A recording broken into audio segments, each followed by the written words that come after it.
British actress War Child ambassador Carey Mulligan joins us this morning, and Chief Executive of War Child Rob Williams alongside her. Both met the author of that poem, Omar, and very good morning to you. Carey, it's quite powerful to hear this is from a 15-year-old who has, known war for the last 5 years, to hear this is our breaking news, this is our show, this is what he's had to wake up to every morning.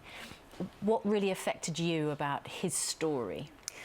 Well, we met Omar with his family in a single-room apartment in a host community outside of Jordan, and I think it was just, he was really shy. He didn't want to read the poem. His dad sort of persuaded him to read it, and we were just so moved. But I think it was that, he doesn't attend school now because he was so badly bullied by the school that he was at. So he's at home, he's in a single room. It's sort of a life that's just been stunted. And, he has this amazing talent. He has so much potential, and it's just being kind of wasted and stewed. And I think it was just that feeling of frustration and the lack of a future, the lack of a belief in a future that was just so hard.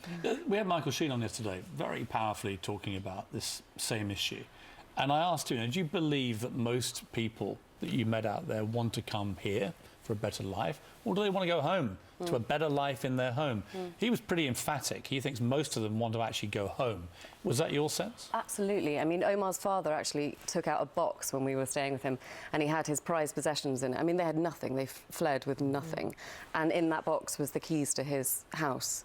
And he had these keys, with this faith and this desperate kind of belief that one day he was going to get home and open his front door and go back to his life that was, a normal life by our standards before this happened. There will be people watching, of course, and we talked about this. We talk about this actually every morning. In fact, people, struggle to make ends meet in this country. We see all sorts of sort of financial crises that families here are experiencing. They're concerned.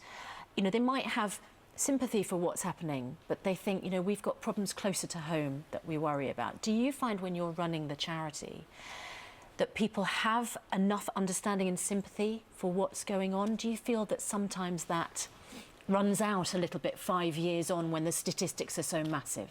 Well, actually, no. When you talk to people in Britain about the children that we see on this video, that seems to drop away, the awareness that there are difficulties in this country. When you put someone like Omar in front of the average British person, they definitely want to help. British people donate more to charity than most other countries in Europe, which is a great thing to do. And what the video is really trying to do is to take some real children and just put them in front of the British public. Refugees are being dehumanised at the moment in the press, when you see lots of people moving one way, standing around outside barbed wire fences on borders. They tend to be no longer people. But actually the video says, actually, these are children. They've lost everything.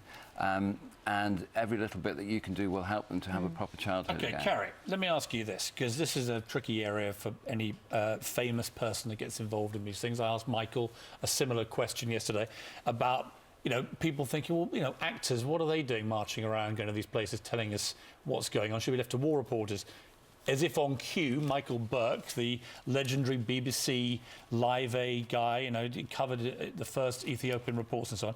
He said this in the Radio Times yesterday: as a superannuated war reporter myself, I'm a little sniffy about celebs prattling around the world's victims. I hate it when feather-bedded thefts pay flying visits to the desperate to parade their bleeding hearts and trumpet their infantile ideas on what must be done. Now, he doesn't include you, you'll be pleased to know. He says there's only so much of the Benedict and Emma worldview you can take, referring to Cumberbatch and Miss Thompson. I don't agree with him.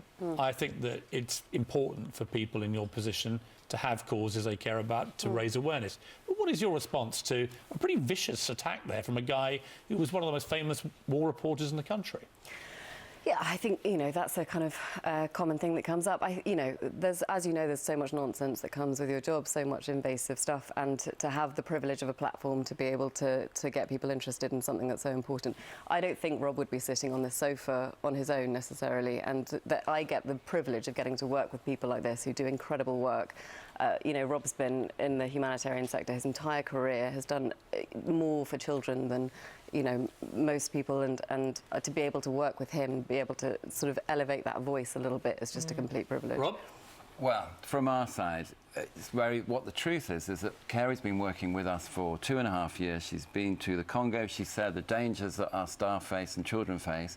Bottom line is we've reached twice as many children in the last 2 years than we were reaching before, because Carey's been able to project out to the British public and get them engaged in the work that we're doing. And if you ask any child in Syria, are they grateful for the help they receive from the British public and the role of people like Carey in bringing that out to the public, they would say yes.